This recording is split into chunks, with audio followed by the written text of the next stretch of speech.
একটি রাজনৈতিক দলের সদস্য হিসাবে আজকে এখানে আমন্ত্রিত সকল অতিথির সামনে আমরা বলতে চাই, অবশ্যই আমরা চাই না যে ঘটনার ভিতর দিয়ে, যে বিভীষিকার ভিতর দিয়ে বিএনপি গিয়েছে, সেই ঘটনার আবার পুনরাবৃত্তি বাংলাদেশে হোক।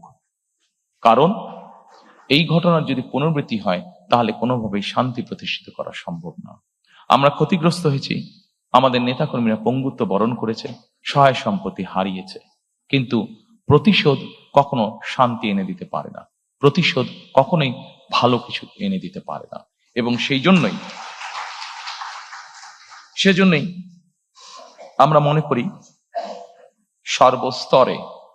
সর্বস্তরে যত দ্রুত সম্ভব দ্রুততার সাথে সর্বস্তরে আইনের শাসন প্রতিষ্ঠিত করাই একমাত্র এই দেশ এবং জাতিকে রক্ষা করতে পারে। একই সাথে 2024 সালের যে আন্দোলন হয়েছিল, সেখানে বৈষম্য নামক এই শব্দটি অত্যন্ত গুরুত্বপূর্ণ ছিল। আমরা চাই, আমাদের ইচ্ছা, আমাদের লক্ষ্য, আমাদের হাতে দেশ পরিচালনার সুযোগ থাকলে আমাদের সর্বশক্তি দিয়ে আমরা চেষ্টা করব মেরিটোক্রেসির বাংলাদেশ বিনির্মাণ করার জন্য। অর্থাৎ প্রিয় সহকর্মীবৃন্দ, প্রিয় উপস্থিতিবৃন্দ, একটি বিষয় আজকে আমাদেরকে অনুধাবন করতে হবে।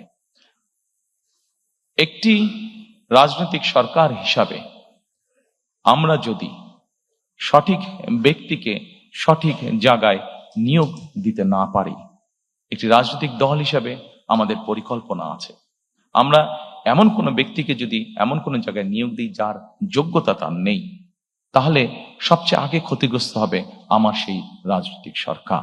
কারণ আমার পরিকল্পনা বাস্তবায়নের যোগ্যতাই তার নেই। ফলে ক্ষতিগ্রস্ত হবে দেশ, ক্ষতিগ্রস্ত হবে দেশের জনগণ। সেজন্য আমরা দৃঢ়ভাবে বিশ্বাস করি, দেশকে যদি পুনর্গঠন করতে হয়, দেশকে যদি সামনের দিকে নিয়ে যেতে হয়, অবশ্যই আমাদেরকে মেরিটোক্রেসি অর্থাৎ মেধাকে আমাদের অবশ্যই প্রায়োরিটি দিতে হবে। যার যেই যোগ্যতা যেখানে, তাকে আমরা দিতে পারি। ব্যক্তিগতভাবে আমি বিশ্বাস করি যে আমি যখন একজন মেধাবীকে, সে যেই রাজনৈতিক আদর্শে বিশ্বাস করুক না কেন, আমি যদি একজন মেধাবীকে তার নিজের জায়গায় পৌঁছতে সাহায্য করি, তখন সে কিন্তু একটি বিষয়ে চিন্তা ভাবনা করবে যে আজকে বিএনপি সরকার ছিল বলেই আমি আমার মেধার শক্তিতে এখানে আসতে সক্ষম হয়েছি। কাজেই বিএনপি সরকার নিরপেক্ষতা নিশ্চিত করেছে।